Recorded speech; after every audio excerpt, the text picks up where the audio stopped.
welcome back. Okay, so this next podcast looks at the fifth and final theme, which is the Balkans, an area of Europe, in the southeast corner of Europe. Okay, the next podcast, which will be the final podcast, will look at the July crisis that will pull all of these together. Okay, so why was the Balkans important? Well, the Balkans was, as we've said, the southeast corner of Europe, and it was a very, very volatile region, as it still is today, more than 100 years later.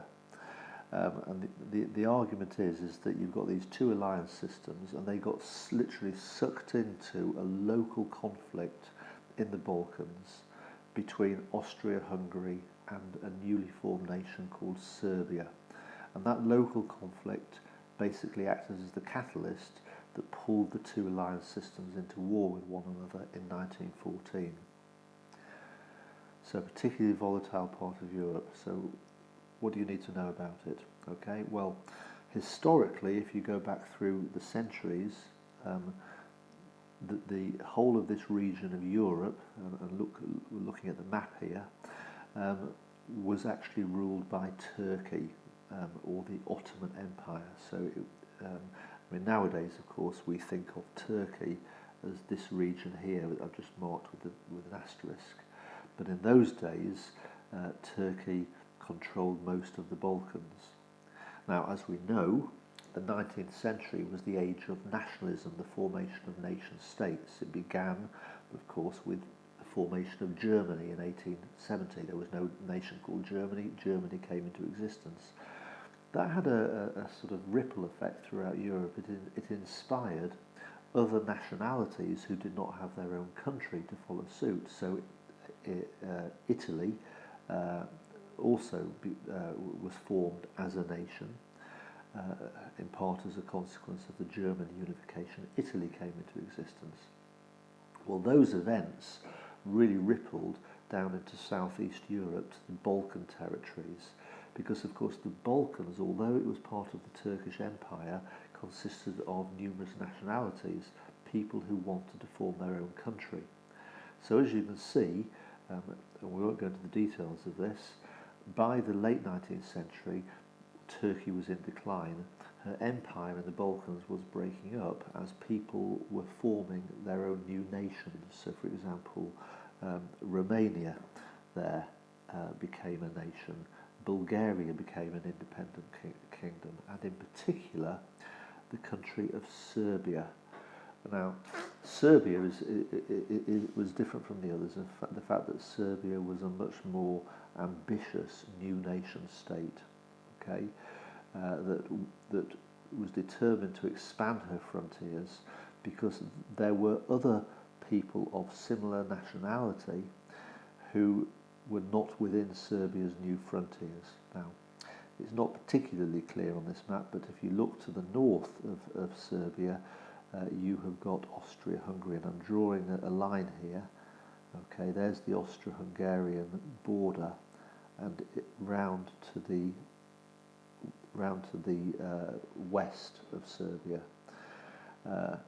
Austria-Hungary, a major empire, and in particular to the west of Serbia there was a territory which I'm just circling there called Bosnia, and Bosnia was part of Austria-Hungary, but Serbia wanted Bosnia to be part of Serbia, in part because the nationality of the Bosnian people were more closely related to the Serbians, but also if Serbia could control Bosnia, it would give her access to the sea. It would give Serbia a coastline.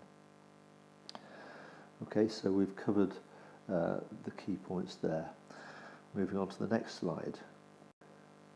Let's talk about Austria-Hungary. Okay, so Austria-Hungary, so as you can see the borders there that I just demonstrated. So there's the border with Serbia, okay, and there, as you can see, is Bosnia, which is what Serbia was hankering after to give her access to the Adriatic Sea. Okay, so why was Austria-Hungary so determined to keep hold of Bosnia, to not allow Bosnia to become part of Serbia? Apart from the obvious fact that it would would damage her prestige, it would damage her territory. There's a much more crucial factor. As you can see from the text here, much of Austria-Hungary was populated by non-Austrians. Austria-Hungary was actually the language of Austria-Hungary was German. The capital of Austria was in Vienna, which was a German-speaking capital, but much of her empire was populated by non-Germanic people. As you can see, there was a whole range of different nationalities. There were Czechs, there were Poles, there were Slovakians, there were Ruthenians, there were Hungarians, there were Romanians, there were Slovenes, there were Croats, and there were Serbs and Croats living in Bosnia, and that's why Serbia wanted that region to be part of Serbia. Now, all of the people living in Austria, the Hungarians, the Poles, the Czechs, were likewise all inspired by the new nationalism. They wanted their own country, or they wanted to unite with neighbouring countries. So, for example, Romanians living in Austria wanted to unite with Romania. Now, if this were to happen, if all this were to happen, effectively it would mean the end of the existence of the Austro-Hungarian Empire. So the Emperor of Austria, Franz Joseph, was absolutely determined to not allow that process to start. And he felt that if, for example, Bosnia were to merge with Serbia, that would effectively start the ball rolling. It would create an incentive for the Hungarians to break free, for the Czechs to break free, for the Poles to break free, which would end the existence of Austria-Hungary. So Austria-Hungary was absolutely determined to fight to make sure that her frontiers stayed as they were. So there's the point. If Austria-Hungary were to allow Serbia to expand her frontiers, it would effectively destroy the country. Other nationalities within Austria-Hungary would want to follow suit and become independent. That slide makes that point. In 1908 and again in 1914, Austria-Hungary experienced problems with this region called Bosnia. Okay, it was populated by Slavs. That's the racial grouping in Bosnia, and the people of Bosnia wanted to be united with Serbia, and therefore Serbia wanted Bosnia to be part of Serbia. Now, there was a crisis in 1908, a quarrel between Austria-Hungary and Serbia, and effectively the world was on the edge there. It looked as if war was going to break out between Serbia and Austria. Actually, it passed off without war. The crisis was averted. In a sense, though, that was a dry run.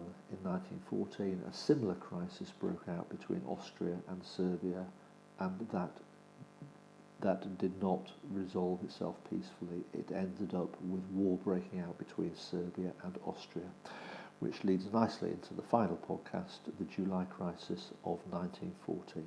That will follow next. Thank you.